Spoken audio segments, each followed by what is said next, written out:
Today we'll talk about how can you change your username on your Twitch app. We're going to figure out the solution on how you can do that on your app. All you have to do, you just go above your photo, click on it here. So then it's going to take you to this list here. Then all you have to do, just click on account settings. So then it's going to take you to this list here. Then all you have to do, just click on account.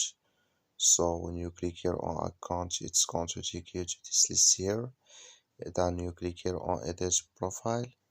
So then you come to this list here. Then all you have to do, just click on your username here. So then you come to this list here. Then you just click here on change username.